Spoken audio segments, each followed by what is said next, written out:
ನಮಸ್ಕಾರ ವೀಕ್ಷಕರೇ. ಕಾಂತಾರ, ಆಗಿನ ಕಾಂತಾರ ಮತ್ತು ಈಗಿನ ಕಾಂತಾರ. ಆಗಿನ ಕಾಂತಾರ ಆಗೋಗಿತ್ತು, ಈಗಿನ ಕಾಂತಾರ ಮಾಡಿ ತೋರಿಸಿರೋದು.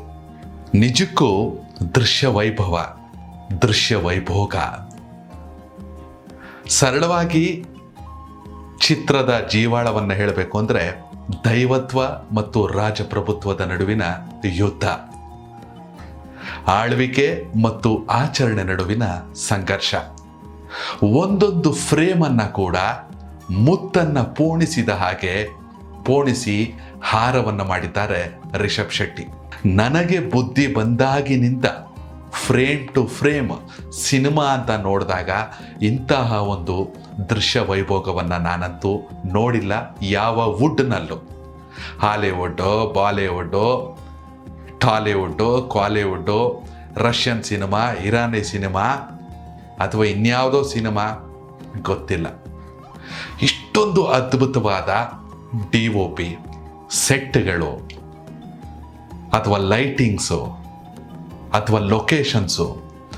ಈಗಲೇ ಹೇಳ್ತೀನಿ, ಖಂಡಿತವಾಗಿ ಪ್ರತಿಯೊಬ್ಬ ಕನ್ನಡಿಗರು ತಮ್ಮ ಜೊತೆ 4 ಜನರನ್ನು ಕರೆದುಕೊಂಡು ಥಿಯೇಟರ್ಗೆ ಹೋಗಿ ನೋಡಲೇಬೇಕಾಗಿರೋ ಸಿನಿಮಾ. ಏನಪ್ಪ ಅಷ್ಟೊಂದು ಬಿಲ್ಡಪ್ಪ? ಖಂಡಿತವಾಗ್ಲೂ ಇದೆ. ಆಗಿನ ಕಾಂತಾರ ವರ್ಣರಂಜಿತ, ಈಗಿನ ಕಾಂತಾರ ಅತಿರಂಜಿತ. ಸಿಂಗಾರ ಸಿರಿಯೆ ಅಂತ ಆಗಿನ ಕಾಂತಾರ ಸದ್ದು ಮಾಡ್ತು. ರಿಷಬ್ ಸಹಜ ಅಭಿನಯ, ರೋಷ, ಆವೇಶ ಈಗಿನ ಕಾಂತಾರದಲ್ಲಿ ಸದ್ದು ಮಾಡುತ್ತೆ. ಗೊತ್ತಿಲ್ಲ, ಇದು ನನ್ನ ವೈಯಕ್ತಿಕ ಅನಿಸಿಕೆ. ಮೊದಲರ್ಧ ನನಗೆ ಅಣ್ಣ ಅವರ ಮಯೂರ ನೆನಪಾಯಿತು. ಯಾಕಂದ್ರೆ ಒಬ್ಬ ಸಾಮಾನ್ಯ ವ್ಯವಸ್ಥೆಯ ವಿರುದ್ಧ ಹೋರಾಟವನ್ನ ಮಾಡೋದು, ಅರಮನೆಗೆ ಲಗ್ಗೆ ಇಕ್ಕೋದು, ಮಹಾರಾಣಿಯ ಜೊತೆ ಸುತ್ತಾಟ ನಡೆಸೋದು, ಇವೆಲ್ಲವೂ ಮಯೂರವನ್ನ ನೆನಪಿಸ್ತು. ಆದರೆ ಪ್ರಯತ್ನ ನಿಜಕ್ಕೂ ಎಲ್ಲೆಯನ್ನ ಮೀರಿತ್ತು. ರಿಷಬ್ ಸಿನಿಮಾ ಮಾಡಿದ್ದಾರೆ, ತಯಾರಿ ಮಾಡಿಕೊಂಡಿದ್ದಾರೆ. ತುಂಬಾನೇ ತಮ್ಮ ಜೀವನ, ತಮ್ಮ ಸಮಯ ಅಥವಾ ಅದೇನೋ ರಕ್ತನೇ ಹರಿಸ್ಬಿಟ್ರು ಅಂತಾರಲ್ಲ, ಇದಕ್ಕೆ ಇರಬೇಕು. ಮೊದಲರ್ಧದಲ್ಲಿ ಮಯೂರನಾಗಿ ಮಿಂಚಿದ ರಿಷಬ್ ಶೆಟ್ಟಿ ದ್ವಿತೀಯಾರ್ಧದಲ್ಲಿ ಟರ್ನು, ಟ್ವಿಸ್ಟು, ವಾವ್! ಯಾರು ಕೂಡ ಸೀಟ್ನ ತುದಿಗಾಲಲ್ಲಿ ಕೂತ್ಕೊಂಡು ಸಿನಿಮಾ ನೋಡಲ್ಲ. ಕಂಫರ್ಟ್ ಆಗಿ ಕೂತ್ಕೊಂಡು ಸಿನಿಮಾನ ತದೇಕ ಚಿತ್ತದಿಂದ ನೋಡ್ತಾರೆ. ಥಿಯೇಟರ್ನಲ್ಲಿ ಸಿನಿಮಾ ವೈಭವದ ಆರ್ಭಟವನ್ನು ಬಿಟ್ಟರೆ ಪಿನ್ ಡ್ರಾಪ್ ಸೈಲೆನ್ಸ್ ಇರುತ್ತೆ. ಸಿನಿಮಾ ಮಧ್ಯೆ ಪದೇ ಮೊಬೈಲನ್ನು ತೆಗೆದು ನೋಡುವಂಥ ಇವತ್ತಿನ ಸನ್ನಿವೇಶದಲ್ಲಿ ಕಾಂತಾರದಲ್ಲಿ ಕೂಡ ಎಲ್ಲರೂ ಮೊಬೈಲ್ ನೋಡ್ತಾ ಕೂತ್ಕೋತಾರೆ. ಅದು ಕೇವಲ ಸ್ಟೇಟಸ್ ಹಾಕೋಕೆ ಮೊದಲ 2 ನಿಮಿಷ ಟೈಟಲ್ ಕಾರ್ಡ್ ಬರೋರಿಗೆ ಮಾತ್ರ.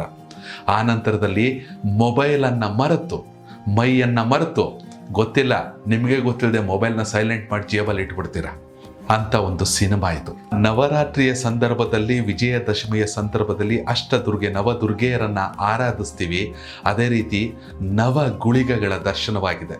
ತುಂಬ ಡೆಪ್ತ್ ಆಗೋಗೋದು ಬೇಡ, ದೈವಾರಾಧನೆಯ ನವ ಗುಳಿಗದ ದರ್ಶನವಾಗಿದೆ. ಖಂಡಿತವಾಗ್ಲೂ ರಿಷಬ್ ಶೆಟ್ಟಿಯ ಸಹಜ ಅಭಿನಯವನ್ನ ನೋಡ್ತಾ ಇದ್ರೆ ಅದು ಗುಳಿಗನ ಪಾತ್ರದಲ್ಲಿ ಮೈ ರೋಮಾಂಚನ ಅನ್ಸುತ್ತೆ. ಮಲಯಾಳಿಯ ಮೇರುನಟ ಜಯರಾಮ್ ನಿಜಕ್ಕೂ ಅವರೇ ಬೇಕಿತ್ತೇನೋ ಈ ಪಾತ್ರಕ್ಕೆ ಅನ್ನಿಸ್ತಾರೆ. ಕನ್ನಡಿಗರಾಗಿದ್ದರೂ ಕೂಡ ಬಾಲಿವುಡ್ನಲ್ಲಿ ನೆಲೆ ಕಂಡುಕೊಂಡಿರುವಂಥ ಗುಲ್ಶನ್ ದೇವಯ್ಯ ಸಹಜವಾಗಿ ತಮ್ಮ ಪಾತ್ರಕ್ಕೆ ಜೀವ ತುಂಬಿದ್ದಾರೆ. ಎಲ್ಲಿಂದ ಹುಡುಕಬಂಡ್ರಪ್ಪ ಇವ್ರನ್ನ ರಿಷಬ್ ಶೆಟ್ಟಿ ಅಂದರೆ ಪ್ರತಿಯೊಂದು ಮೈನ್ಯೂಟ್ ವರ್ಕನ್ನು ಹೇಗೆ ಮಾಡಿದ್ದಾರೆ ಅನಿಸುತ್ತೆ.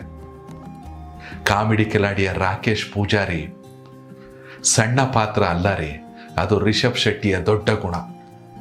ಪಾತ್ರವೊಂದಕ್ಕೆ ಕಾಮಿಡಿ ಕಲಾವಿದನನ್ನು ಕರ್ಕೊಬಂದ್ರೆ ಇಡೀ ಸಿನಿಮಾದಲ್ಲಿ ಬಂದು ಹೋಗ್ತಾನ್ರಿ ಆ ಮನುಷ್ಯ. ಯೋಚನೆ ಮಾಡಿಬಿಟ್ರೆ ರಿಯಾಲಿಟಿಗೆ ಬಂದು ಸತ್ತೋಗ್ಬಿಟ್ನಲ್ಲ, ಇಲ್ವಲ್ಲ, ತುಂಬ ಬೇಸರ ಆಗತ್ತೆ.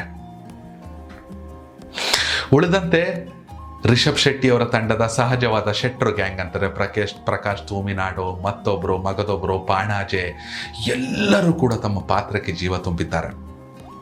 ಎಲ್ಲಕ್ಕಿಂತ ಹೆಚ್ಚಾಗಿ ಕಾಸ್ಟ್ಯೂಮ್ ಆಗಿರ್ಬೋದು, ಮತ್ತೊಂದು ಮಗದೊಂದು ತುಂಬ ಟೆಕ್ನಿಕಲ್ ಆಗಿ ಹೇಳೋಕ್ಕಾಗಲ್ಲ, ಯಾಕಂದರೆ ನಾನು ಸಿನಿಮಾ ಪತ್ರಕರ್ತ ಅಲ್ಲ. ಆದರೂ ಪ್ರತಿಯೊಬ್ಬರು ನೋಡಲೇಬೇಕಾಗಿರೋ ಸಿನಿಮಾ. ಕ್ಲೈಮ್ಯಾಕ್ಸ್ ನಿಜಕ್ಕೂ ಕೂಡ ಟರ್ನು ಟ್ವಿಸ್ಟು ಏನೇನು ಬೇಕು ಎಲ್ಲ ಇದೆ. ಮಹಾರಾಣಿ ರಾಣಿಯಾಗಿರಲ್ಲ. ಸಿನಿಮಾ ಇಂಟರ್ವಲ್ಗೂ ಮೊದಲಿನ 10 ನಿಮಿಷ ನಿಮ್ಮನ್ನ ಅದರೊಳಗೆ ಪ್ರವೇಶ ಮಾಡಿಕೊಡುತ್ತೆ. ಯಾಕಂದ್ರೆ ಅಲ್ಲಿವರೆಗೂ ಕೂಡ ಸಹಜವಾಗಿ ಚಿತ್ರ ಸಾಕ್ತಾ ಇರುತ್ತೆ. ಇಂಟರ್ವಲ್ ಬರ್ತಿದ್ದಂಗೆ ದೇವರಾಣೆ ಒಂದಷ್ಟು ಜನ ಟಾಯ್ಲೆಟ್ಗೂ ಹೋಗಲ್ಲ, ಯಾಕೆಂದರೆ ಇರಪ್ಪ ಶುರು ಆಗಿಬಿಡುತ್ತೆ ಅನಿಸುತ್ತೆ. ಅದ್ರ ಮಧ್ಯೆ ಯಾವುದೋ ಆ್ಯಡ್ ಬಂದಾಗ ದಯವಿಟ್ಟು ತೆಗಿರಪ್ಪ ಸಿನಿಮಾ ಹಾಕಿ ತಲೆ ತುಂಬ ಆವರಿಸ್ಕೊಂಡ್ಬಿಟ್ಟಿದೆ ಕಾಂತಾರ ಅನಿಸುತ್ತೆ. ಕ್ಲೈಮ್ಯಾಕ್ಸ್ ಒಂದು ರೀತಿ ಅತಿರಂಜಿತ ಅನ್ನಿಸ್ತು, ಯಾಕೆಂದರೆ ಕತೆ ಚೆನ್ನಾಗಿದೆ. ಆದರೆ ಸಹಜವಾದ ಸಿನಿಮಾದೊಳಗೆ ಆ್ಯನಿಮೇಷನ್ನು ಅಂದರೆ ಒಂದು ರೀತಿ ಪೌರಾಣಿಕ ಪಾತ್ರವನ್ನು ಸೃಷ್ಟಿಸುವಾಗ ನಡೆಯುವಂಥ ಸಂಘರ್ಷಗಳಿಗಾಗಿ ಮಾಡಿರುವಂತಹ ಆ್ಯನಿಮೇಷನ್ನೋ ಅಥವಾ VFXೋ ಖಂಡಿತವಾಗಲೂ ಅಥವಾ ಆ ಒಂದು ಆರ್ಭಟ ಅತಿರಂಜಿತ ಅನಿಸುತ್ತೆ. ಆದರೂ ಸಿನಿಮಾ ಥರ ನೋಡಿದಾಗ ರೇಟಿಂಗ್ ಅಂದರೆ 10ಕ್ಕೆ 20 ಕೊಡಲೇಬೇಕು. ಯಾಕೆಂದರೆ ಇದು ಕನ್ನಡದ ಪ್ರಯತ್ನ, ಕನ್ನಡಿಗನ ಪ್ರಯತ್ನ, ಇಡೀ ವಿಶ್ವವೇ ನೋಡಬೇಕಾಗಿರೋ ಸಿನಿಮಾ.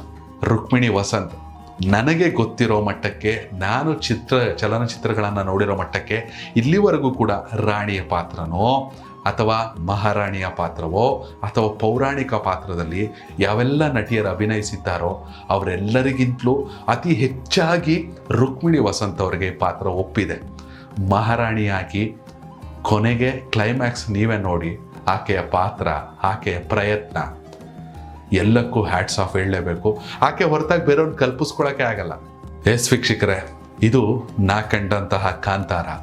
ದಯವಿಟ್ಟು ಪ್ರತಿಯೊಬ್ಬರು ಅದೇನೋ ಒನ್ ಟೈಮ್ ಎಕ್ಸ್ಪೀರಿಯನ್ಸರ್ ಅಂತಾರಲ್ಲ, ಜಿಂದಗಿ ಮೇ ನಾ ಮಿಲೇಗಿ ದುಬಾರ ಅಂತಾರಲ್ಲ, ಯಾರಾದರೂ ಅಪ್ಪಿತಪ್ಪಿ ಇದನ್ನೂ ನಾನು OTTಲಿ ನೋಡ್ತೀನಿ, ಟೆಲಿಗ್ರಾಮಲ್ಲಿ ನೋಡ್ತೀನಿ ಅಂತಿದ್ರೆ ದಯವಿಟ್ಟು ನೀವು ಕನ್ನಡತನಕ್ಕೆ ಮಾಡೋ ಅವಮಾನ ಅದು.